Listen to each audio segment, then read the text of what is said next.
If you're a home-based e-commerce business, you're probably using a spare bedroom or even a garage for your stock. But as the business grows, you need to consider external warehousing or 3PL. That's where our next guest, Perry Murace, can give you some great advice. He co-founded one of Australia's leading 3PLs, Motive 3PL. He gives us advice on when that tipping point is to move from home to a 3PL business and how to go about that transition. Let's say g'day to Perry. G'day, Perry. You're one of the founding fathers of Motive 3PL. How did that all come about? G'day, Pete. Yeah, mate. Look, how it all started was we have a co-working space on the Northern Beaches. We first started doing that. We've done that for about 7 years or so now. Yeah. We found a need with our existing co-working members that needed sort of warehouse space and then help with their logistics. So we sort of spun it up out the back of our co-working space, helped our existing co-working members with their e-commerce businesses. So we offered like a storage as well as them doing their fulfillment. So we kind of had it as a ad hoc model where they could do it themselves. So they would do their own pick and pack. Then we realized that we had too many customers that needed that. So we started running it ourselves and then expanded from there. So that's how we initially got into it. Okay. So, and I'm imagining this initial 3PL was what, a small space at the back of the co-working. Is that how it worked? Yeah, correct. So at the back of one of our co-working spaces, we had a warehouse space and then just built it up from there. Okay. And so then you leased obviously a much bigger facility to do 3PL. Yeah. So now as we have just grown so rapidly, we've got a big warehouse out in Greater Sydney and we're servicing about 35 clients out there. Okay. And we're talking Sydney, Australia, for people that are listening that aren't in this country. We're talking Sydney, correct. Australia. Okay. So what were some of the biggest challenges you found in setting up a PL from scratch, basically? The biggest challenges is making sure, one of the biggest ones is taking on the right customer. Okay. Making sure we don't diversify too much, as there's a lot of different customers that have big bulky items and there's some customers that have really small items going out. So that's sort of like a big sort of issue when we're talking about strategy and growth. Yeah. In terms of setting up the operation would be like software based. So making sure we have the right software that can manage people's inventory correctly, as well as bringing in their orders. So they're sort of like the biggest sort of ones. So I'm imagining like anyone that starts a business, any customer is a good customer, right? Or any paying customer is a good customer. Yeah. Look, that's good for a point. Yeah. And then you reach the stage where you think, well, who's an ideal customer for us and who would we be ideal for? Yes, you start thinking about those sorts of questions. Yeah. Because otherwise you could be very busy not making money. Yep. That's exactly right. And especially in the world of logistics, right? You don't want to be moving around and holding like big bars of like steel, right? And then having e-commerce clients. So they're very two separate sort of customers. Yes. So we focus predominantly on the e-commerce. Okay. And why is that, Perry? Well, why are e-commerce a good 3PL client for you? So for us, we like focusing on those customers that are getting from they're in their garage now. They're figuring out that they've got a major problem where they can't handle their own storage and their own orders. So we like those type of customers. It works well within our warehouse, how we've got it set up. So they're the type of customers that we really sort of prefer, the high volume. They've got a lot of sales orders and it's sort of a lot easier to manage with the equipment that we have. Okay. So you're thinking ideal customer for you is like an e-commerce organization, I guess on a platform, maybe like Shopify. Is that true to say? Yep. Yeah. Saying that, the software that we run, we use Carton Cloud. That allows us to hook in multiple different types of integrations, whether it's Amazon, WooCommerce, Shopify, all those kind of big platforms. So if there is anything bespoke, like we do other integrations as well. So another big one is, which we find with the bigger sort of e-commerce clients, is they'll have Sin7 or they'll have another platform like that. We can integrate with that easily. So they're very common. Okay. And is there a particular industry, is it more specific than just e-commerce, like a particular type of client that you would really be ideal for? Look, we've got a range. Yeah. It's more so like just understanding the customer's sort of needs and what they need. We're quite bespoke in that sort of regard. Okay. We find a lot of our existing customers like to be able to change their product or have like a special kind of wrapping that they want to be able to give that customer experience. So we sort of really focus on that and kind of make it a lot easier, and that whole process a lot easier. If you've ever gone and reached out to other 3PLs, they'll try and force you into their way of dispatching. We kind of have the reverse, sort of where we really go, okay, well, what's the customer's needs? What do they want? How do they want their customer experiencing their product? So we really suit what their needs. So I guess if it is a business that is or was a home business and all the products are stored in the garage or in a spare bedroom, it's a very personal experience, I'm guessing, for them. Whereas, and making this step, it could be sometimes quite emotional as well, could it? Because there's a letting go of that part of the business. Do you find that with some clients? That's pretty much all our clients, right? It's like giving away your baby. If you've been growing this thing up for years, it's hard to let go. So that's why we really sort of feather that whole relationship, and we make sure that we're caring for it, because that's the biggest thing, right? How that transfer takes place, and we see it as we're an extension of their business. So we take it on as if it's ours sort of thing, and we really care for it. Yeah. And we've always got constant communication with our clients as well, because that's the sort of biggest thing. We get a lot of like call up from our clients that say, hey, can you change this product? Or, hey, it's going to an influencer. Can you make sure this looks really good? Can you add different things into it? Blah, blah, blah. So we really love that sort of relationship that we have with our customers. Okay. And you mentioned like packing, and like I guess that's from the customer's point of view, that unboxing experience, and understand in e-commerce businesses that's really important, isn't it? So, and you take special care of that? Yeah, absolutely. And that's one of sort of the biggest things that we focus on. So as we're onboarding, we really say, hey, how do you want your customers to experience that? And then we kind of go into saying, okay, well, we can use this type of filling, or we could put it like that, or wrap it up like this. And it's really just depends on what they want. And we're happy to suit and mold to that. Okay. What's the most unusual request you've had, Perry, in 3PL? To be honest, they're not really that sort of crazy. A lot of it is like, hey, it's an urgent request. Can you guys get this there the same day? Or can you receive stock really quickly? A lot of it we get is an influencer package, right? So one of our customers will say, hey, we got to send 40 units to this influencer. They're going to be doing a big brand promo. And they go, hey, can you make it look like this? So we'll take out a couple of hours to make sure that it looks exactly how they want it. So that's sort of one of the biggest things. We do get and this is what we've noticed over the years, is when you have new stock coming in, say it's a new line that you want to be sending out, as it's coming straight to the warehouse, a lot of those customers say, hey, can I be there just to search through it, just to make sure that the manufacturer really understood what we were meaning, and to make sure there's no blemishes or issues like that. So we have a process where our customers call us up and say, hey, can I check a particular batch of this incoming stock to search through it myself? And we go, hey, yeah, no worries. We bring it, get it all ready, pull it into one of the meeting rooms, and they can sort of inspect it themselves. So that's quite common too. Okay. So as part of your onboarding process, do your customers typically come to the warehouse and inspect the facility, or is that more unusual?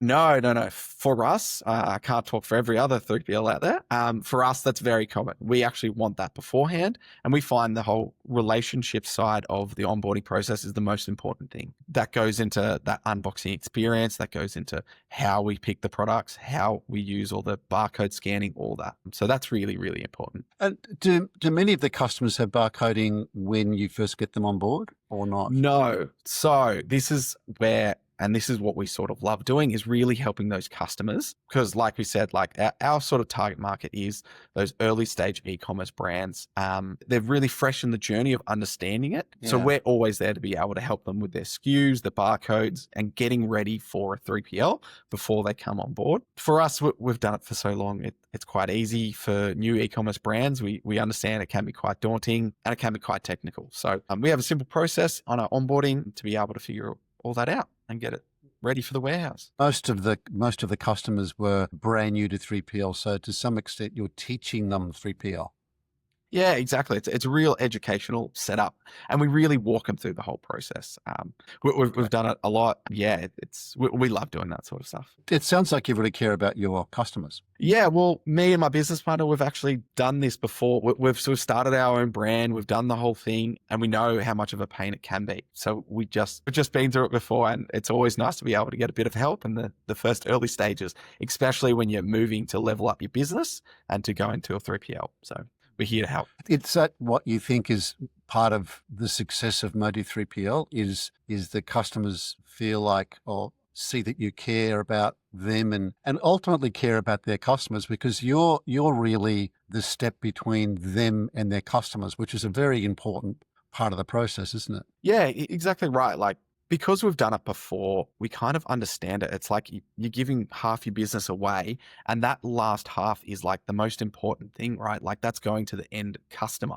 That's either going to give you a good or bad review and how they experience that product. So, like, yeah, we find it really important. And it's the last bit that they don't see, right? So we're fulfilling thousands of orders. You want to make sure that happens exactly how they want it, because you don't want to be doing the wrong thing. So yeah, we find it so important.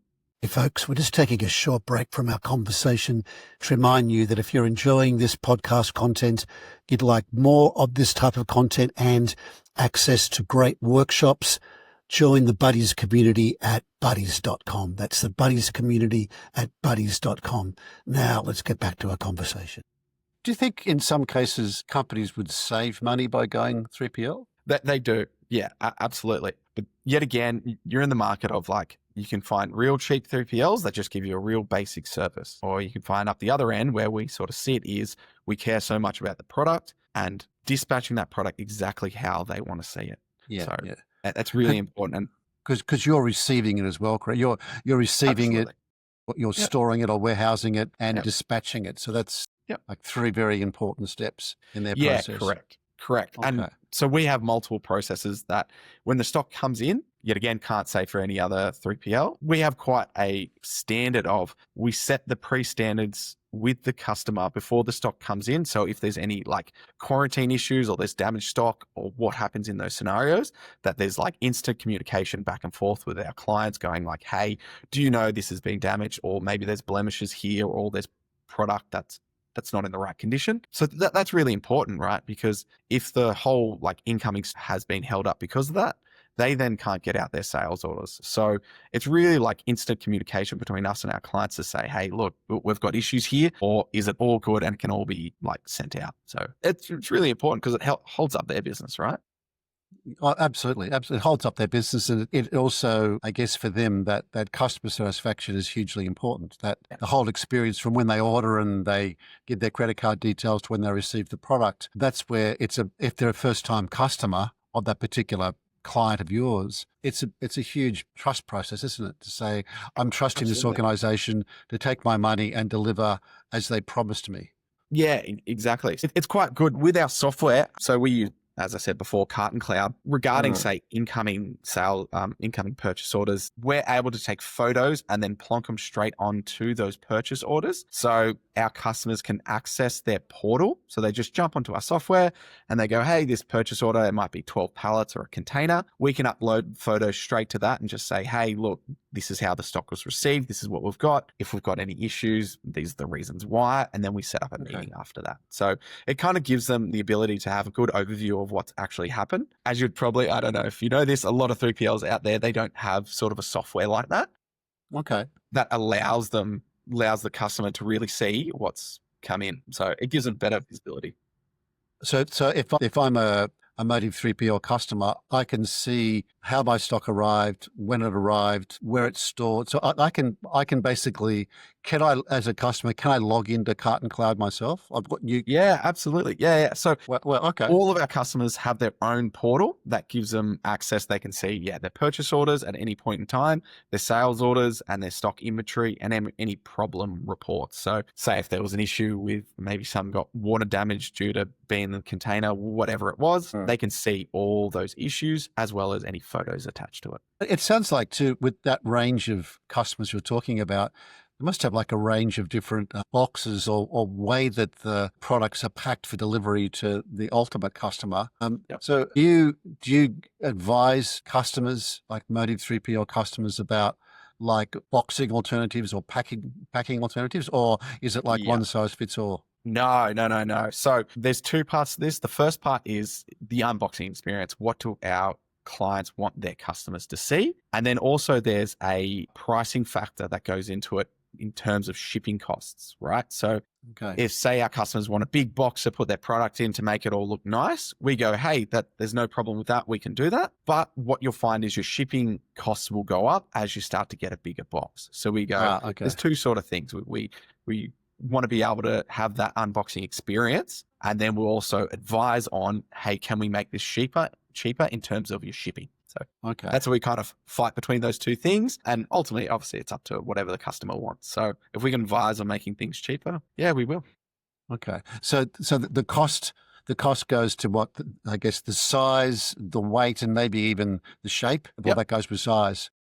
Yeah, it does. Correct. And if I'm a small business that's got my stock in my garage or in a spare room, I may not know anything about boxing or packaging or even couriers or deliveries. I might not know any of that really, apart from what I've learnt from my own experience. So I could be paying too much, correct? I mean, you could be thinking, I've settled with a particular supplier, delivery service, and I may be paying too much. I might not be boxing it correctly. There could be cheaper, better, more effective unboxing experiences for my customers. Have you found that with some clients that have come on board with you, Perry? Yeah, absolutely. So yet again, there's another section of that is, as we do so much volume through our 3PL, we have access to better and cheaper rates by the big carriers, whether it's Ozpost, DFE, you name it, right? So yes, so immediately coming to a 3PL, you'll get access to cheaper rates, as well as we have that sort of assessment as we're on the onboarding process that goes, hey, look, if you're able to pack your product like this, you'll be able to access cheaper rates just because we're condensing the size of the package. Yes, and you've got a lot more experience in that than they probably have none, or only experience of a particular type of packaging that they're using for their particular product. Yeah, correct. And probably one of the big details in that is the cubic of your package, right? So you've got dead weight and then you've got cubic weight. So your dead weight is what the literal weight of the item is, say the package is, and then you've got your cubic. So once you start having a bigger product that's being shipped, there's a cubic weight that goes with it. Say the product is 2 kilos, for example, but it's a meter by a meter, that'll be cubed out to something massive. It'll be like, I don't know, maybe like 80 kilos. So even though the actual weight, don't quote me on those figures, I'm just throwing them out there. But that's what happens. Your cubic dimensions will blow out, and that will give you the weight of what the cubic is, not the actual dead weight. Okay. So if I've got a large, light product, it could be quite expensive to move around. It will be expensive. So all the carriers do whatever's highest. So if the cubic weight blows out, that they'll charge you that. If the dead weight blows out, they'll charge you that. What's the biggest product you deal with? What's the largest? The Motive 3PL the largest at the time being, we've got TVs. Okay. So we are dispatching TVs. They're probably the largest, and that's sort of where we stop. We won't go really much larger than that. I think we've got 80 inches or 90 inches coming in. So they're quite large. They're quite heavy too, I'm imagining. Yes. Yeah. They're not light. So the racking that we have in our warehouse can take over a ton in each pallet location. So we've done that on purpose to be able to take lots of dense stock. So wow, a ton. Yeah. Wow, so what you'll find is, and this is where, this is sort of like when you start comparing between other 3PLs, that things that other 3PLs don't tell you, they've got weight classifications on their racking. So say like they could have a price for their racking being really cheap, and you look at your competitors and you go, hey, look, they offer really cheap racking and storage, but they can't actually take the whole weight of what your products may be. So say you deal with, I don't know, it could be baking trays or something like that. If you'd imagine a whole pallet worth of baking trays could be well over a ton. So what will happen is these 3PLs will say, hey, look, our storage is really cheap. But what they would have to do is potentially split up your pallets, charge you at a different rate to do all the splitting up, and then charge you twice the amount of storage based upon the weight that they can put on there. So it's very important, understanding what each 3PL means. And the customers wouldn't necessarily know that, would they? They would be thinking about what weight does each bay hold. I mean, you have no idea to even think about that, would you? If you're a No customer. idea. No, and No. what the 3PL, the other 3PLs will pretty much do is just say, hey, like, how much volume do you have? And they say the volume might be 10 pallets worth. But really, when they get the stock there, they weigh it and they go, well, actually, this is 30 pallets. So it's now, double or triple. I guess So like most very, things, very important. you get what you pay for. Yeah, exactly right. So, Yeah. And probably if you can't afford 3PL, it may not be the right time to make the move. You might need to find more profit in your business first before you make that decision. Because if you're that tight for cash or cash flow that you're going cheap and cheerful on 3PL, it's likely to create some risks down the line, isn't it? That you may not even be aware of. Absolutely. And again, what a lot of other 3PLs do is if it's outside of the normal operating, so say if an order lands in a rejected status for some reason, say the address wasn't filled out correctly on the website when they purchased, that's where they'll sting you. That's where all the other charges apply. That's, they're all the fine print, right? Yeah, absolutely. It's been great talking with you today, Perry, on the Buddies podcast, and we're going to put your contact details in the show notes. So if anyone's interested in reaching out to Motive 3PL, you can find the details there. But for the time being, Perry, thanks for joining us on the Buddies podcast. Thanks, Pete. Appreciate it. Thanks for listening to this Buddies podcast. To get all the podcasts and great workshops, visit buddies.com and join our community. We'll see you there. Bye for now.